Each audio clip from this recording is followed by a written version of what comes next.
Vocês já pararam para pensar assim, o quanto cada um de vocês se importa com alguém? Às vezes a gente assim, olha, é mais fácil tangibilizar ali, ou concretizar no pensamento, né? Imaginar, essa é a minha casa, eu construí ela, eu me esforcei, eu fui atrás, tem que cuidar aqui, porque esse é o meu carro, acabei de trocar e foi duro fazer isso. Cuidado com os golpes, né? A gente tem um dinheirinho ali guardado e precisa cuidar aquilo que tem ali. E tudo isso é verdade, são bênçãos que Deus nos concede, o nosso tempo, os nossos dons. Mas em relação a pessoas assim, né? Vocês já pararam para pensar o quanto que a gente se importa com outra pessoa? A Bíblia, como palavra de Deus, revela desde o começo até o final uma tendência que é geralmente assim do ser humano, né? Eu me importo com alguém na medida em que eu ver que eu posso receber alguma coisa em troca.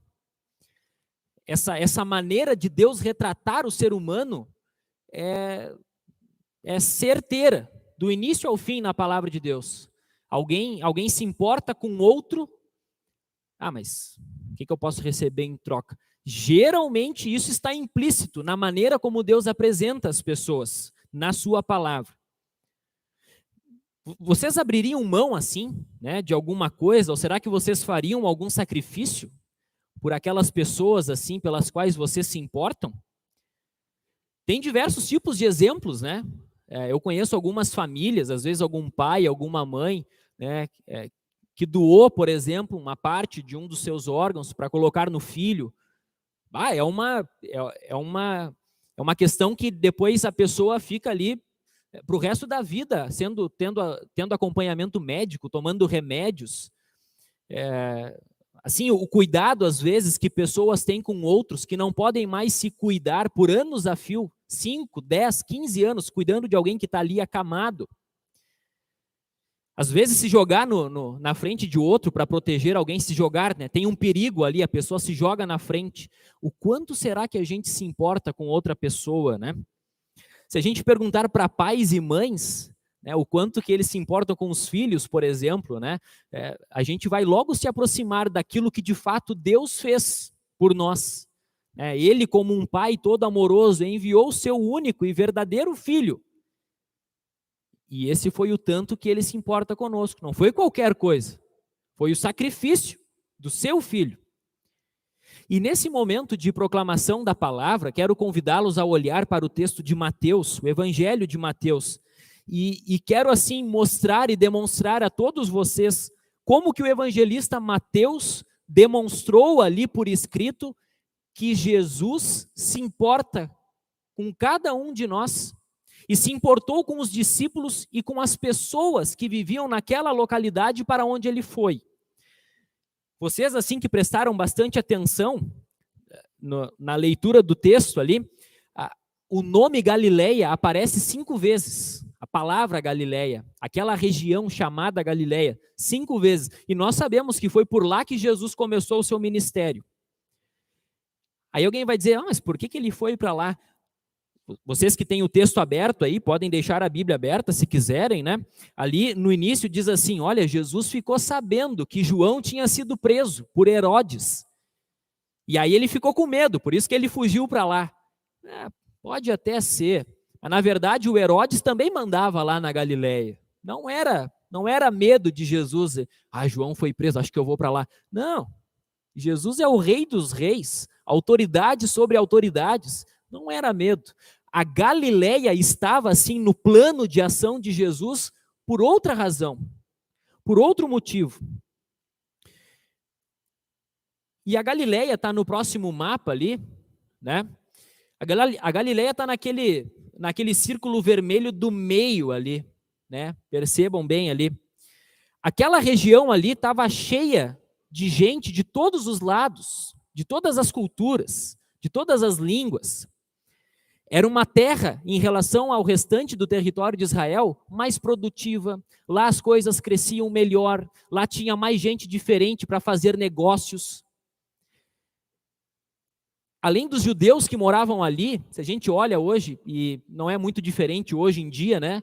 As fronteiras de Israel ali para cima, né? Ali para cima hoje tem o Líbano, um pouquinho mais para o leste tem a Síria, e são fronteiras, são planícies, dava para atravessar a pé. Tinha muita gente diferente lá na região da Galileia, pessoas que falavam outras línguas. E para lá Jesus foi.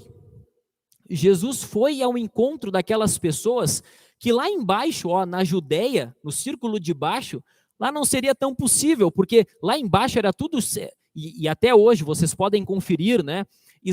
Jerusalém, aquela região da Judéia, ela está ao redor assim de grandes montanhas, ninguém caminhava até lá, a não ser os judeus que moravam ali.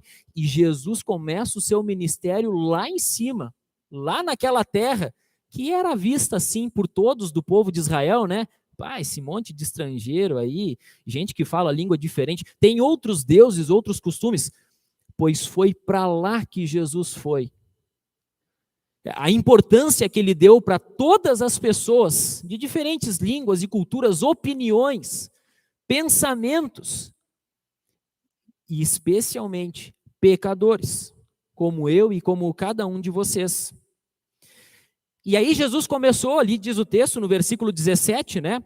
Diz ali Mateus que a partir dali então Jesus chegou lá e começou a dizer, olha, arrependam-se, porque o reino dos céus está perto, está próximo ao reino dos céus. E o reino de Deus estava ali, na frente daquelas pessoas.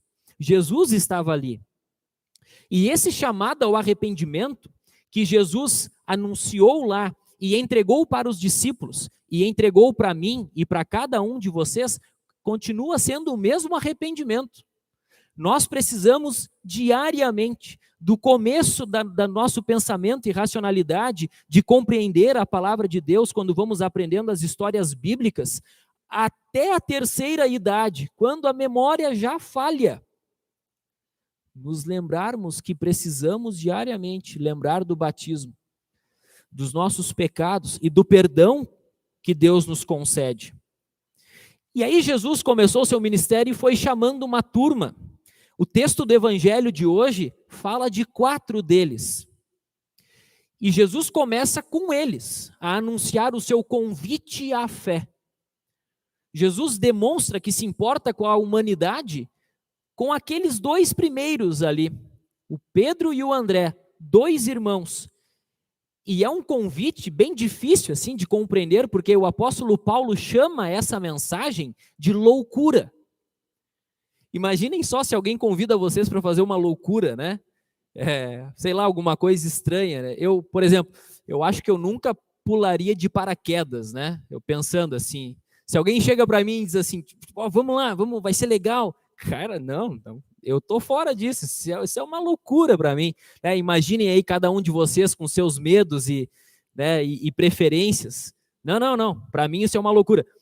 Imagina só, né, eles quererem fazer parte de algo que era uma loucura.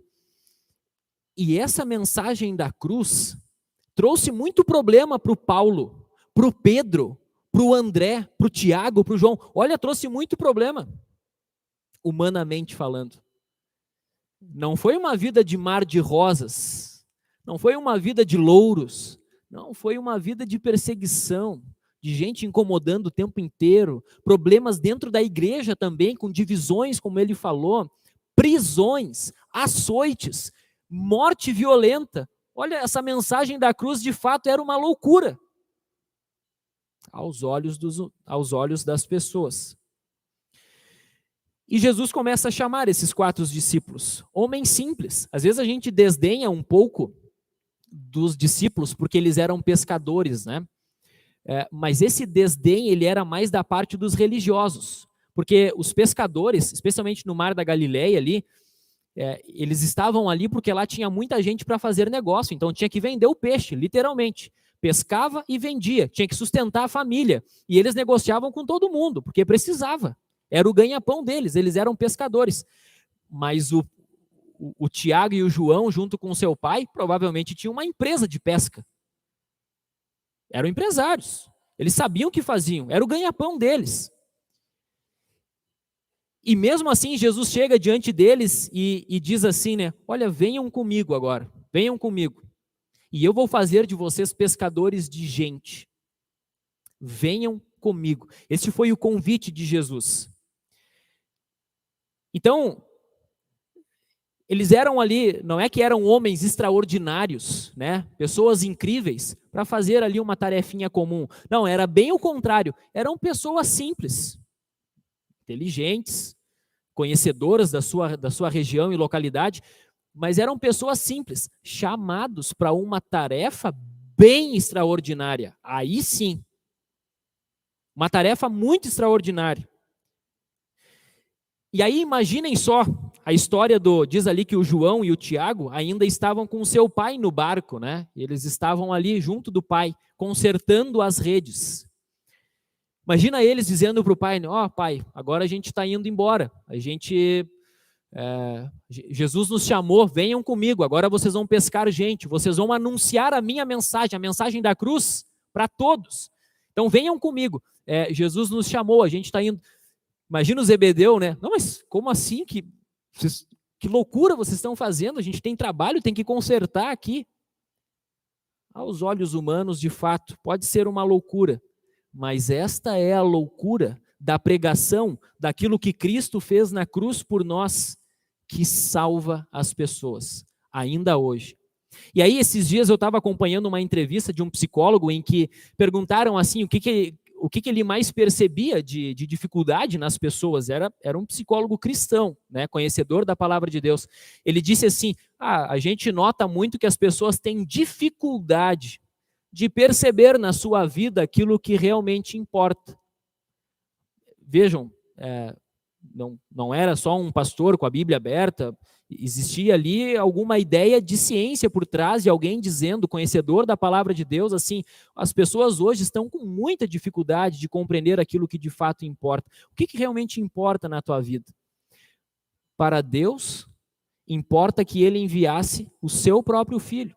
E esse filho importava para ele que começasse chamando pessoas simples, para que aquela mensagem, por mais louca que parecesse ser aos olhos e aos ouvidos humanos, esta mensagem pudéssemos nós hoje, cada um de nós, e todos os cristãos em todos os lugares, sermos participantes, sermos beneficiários dessa mensagem, mas também responsáveis por ela. No tempo do apóstolo Paulo foi assim. No tempo dele, havia uma briga muito grande entre judeus e gentios, né? Pessoas do povo de Israel e gregos, né? especialmente os gregos, macedônios, pessoas que hoje vivem nessa região onde é a Turquia, né? Um pouco mais acima ali do mapa onde eu mostrei. Havia uma grande discussão entre esses dois grupos de pessoas. E os gregos só se importavam, né? O que era importante para eles? A sabedoria, a racionalidade. Não é possível conceber que Deus tornou-se um ser humano e ali ele morreu. Muito menos que ele ressuscitou. Não, a minha sabedoria não compreende isso. Eles só se importavam com isso. Os judeus, por sua vez, preocupavam-se muito com alguém que podia livrar eles das mazelas ali na hora, especialmente de um domínio político. Era o lance deles. Não. Nosso Messias é forte, ele é poderoso. Ele não é fraco, como se mostrou na cruz. Mas justamente essa é a loucura da pregação que Paulo tinha e que eu recebi e que cada um de vocês recebeu. Hoje nós temos a oportunidade de testemunhar essa mensagem que as pessoas vão achar estranha, sim. Elas vão achar muito estranho. Elas vão ter uma certa rebeldia com essa mensagem, assim como muitos de nós temos com a palavra de Deus.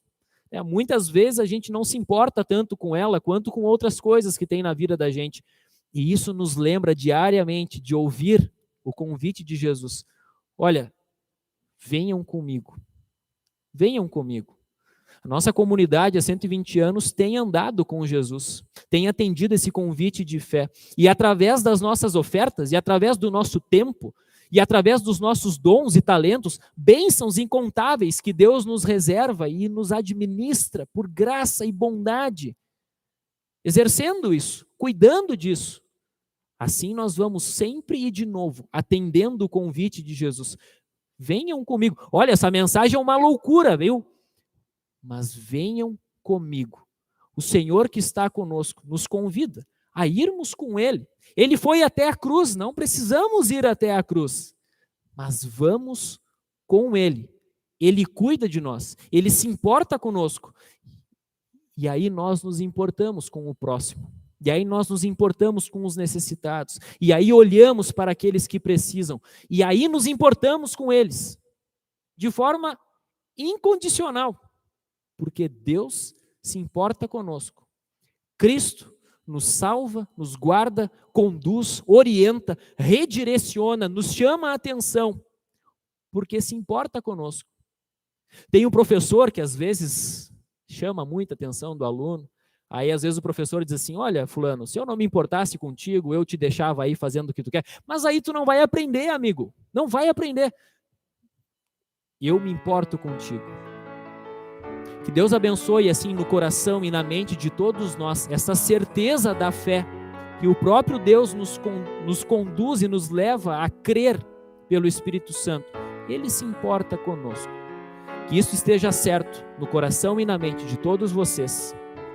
Amém.